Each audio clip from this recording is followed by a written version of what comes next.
Your bank wants you broke. Not bankrupt broke. Just broke enough to keep paying them fees. Broke enough to need their high interest products. Broke enough to be profitable. And there's one specific number that changes everything. Today I'm showing you why $20,000 in savings transforms your entire financial life, and why your bank absolutely hates it when you get there. Let's get into it. Let me paint you a picture of life below $20,000 in savings. You're constantly doing math in your head. Can I afford gas and groceries this week? If I pay this bill now, will the other payment bounce? How many days until payday? Every unexpected expense is a crisis. Car repair? Crisis. Medical bill? Crisis. Refrigerator dies? Full-blown emergency. You're one bad month away from credit card debt. One job loss away from disaster. One unlucky break away from a spiral that takes years to recover from. This isn't living. This is surviving. And about 60% of Americans are doing it right now. But here's what nobody tells you. There's a threshold where this all changes. A number where the stress drops dramatically, where emergencies become inconveniences, where you finally have room to breathe. That number is $20,000. Not $100,000, not $50,000, just $20,000 sitting in a savings account changes almost everything about your financial life. Let me show you why. $20,000 is roughly 4 to 6 months of expenses for most people.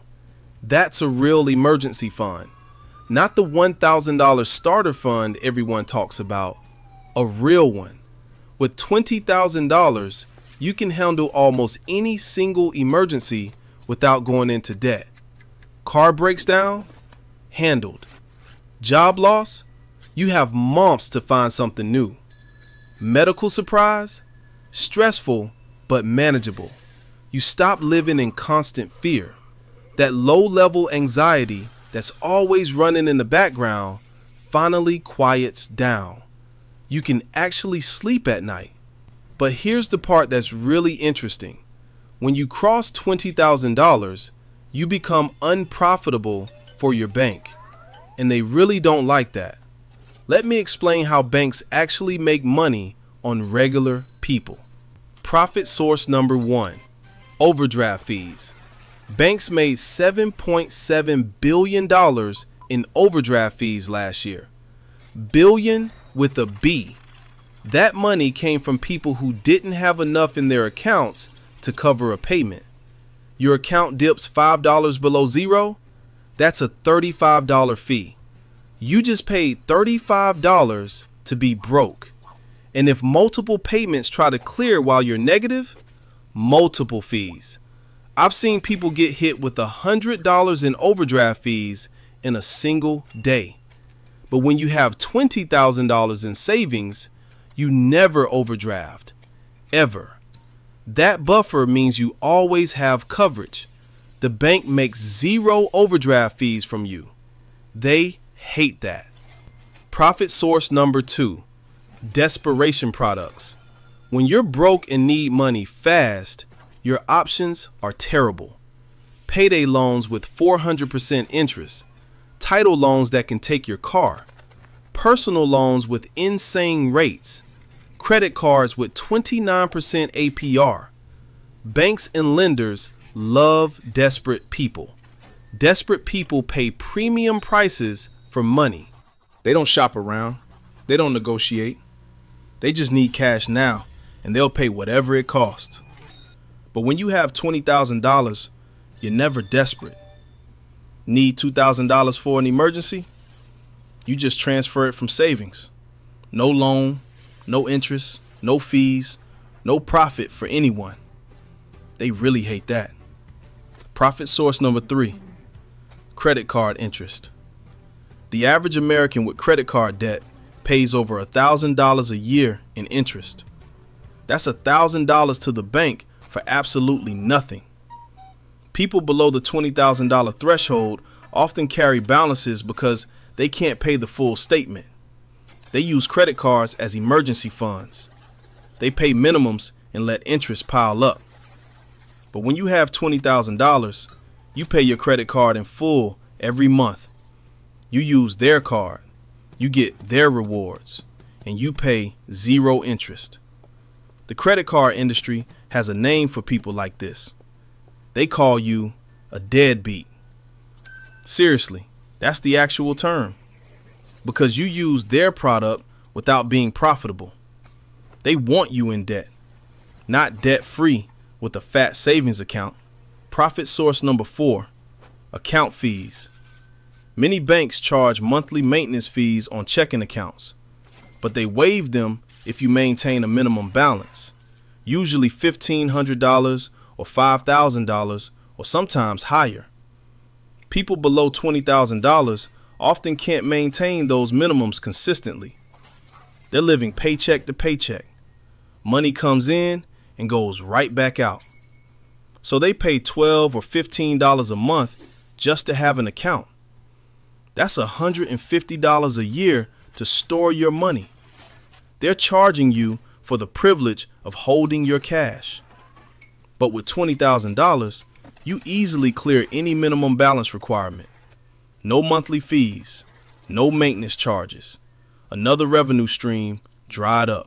Profit source number 5, emotional decisions. This was psychological, but it's real. When you're financially stressed, you make bad decisions. You buy things impulsively because you need a dopamine hit. You take bad deals because you don't have time to shop around. You say yes to high interest financing because you need the thing now. Stressed people are profitable people. They're easier to upsell, easier to pressure, easier to squeeze. But when you have $20,000, you make decisions calmly.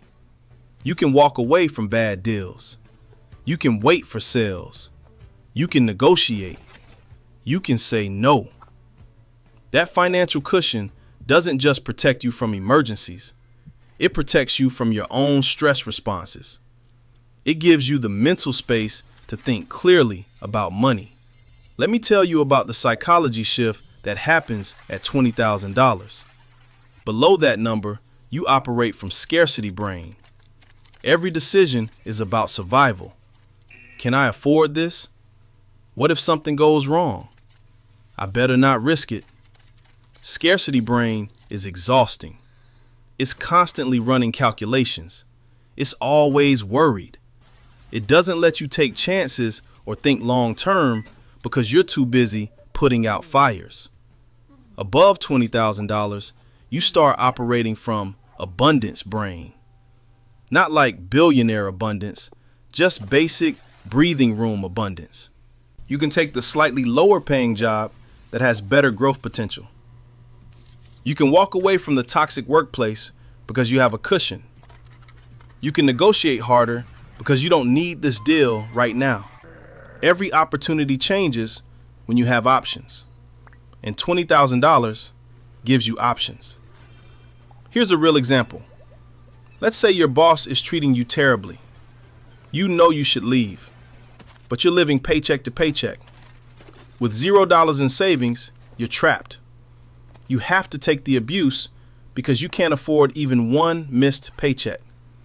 Your boss knows this. They can treat you however they want. With $20,000 in savings, you can walk. Today if you need to. You have months of runway to find something better. Your boss's power over you just evaporated. Same job, same terrible boss. Completely different dynamic. Because you have a cushion. This applies to everything. Car buying, apartment hunting, salary negotiations, business opportunities. When you're broke, everyone has leverage over you. When you have $20,000, you have leverage over them. So how do you actually get to $20,000? I know it sounds impossible if you're starting from zero, or worse, if you're starting from debt. But let me break it down. Step 1. Find the gap. Look at your income and expenses. Is there any gap at all? Even $100 a month? That's your starting point. If there's no gap, you need to either cut expenses or increase income. There's no magic trick. Step 2. Automate savings. The day you get paid money should automatically move to savings. Before you see it, before you can spend it. $50, $100, whatever you can manage. Step 3. Treat it like a bill. Your savings contribution isn't optional. It's not what's left over. It's a bill you pay yourself first, as mandatory as rent. Step 4. Use windfalls wisely. Tax refund, bonus, gift money, that goes to the $20,000 goal, not to a new thing, not to a trip, to the goal. Step 5. Cut one thing that doesn't matter. You have at least one subscription or expense you don't really care about. Find it, cut it, redirect that money. Let's say you can save $400 a month.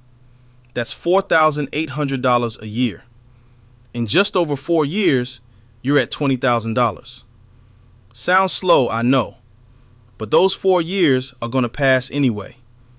You can arrive at 34 with $20,000 in the bank, or you can arrive at 34 exactly where you are now. And here's the thing. Once you start, the momentum builds. You get obsessed with watching that number grow. You find more ways to save. You get a raise and actually keep it instead of inflating your lifestyle. Most people who commit to this hit $20,000 faster than they expected. And once you're there, everything changes.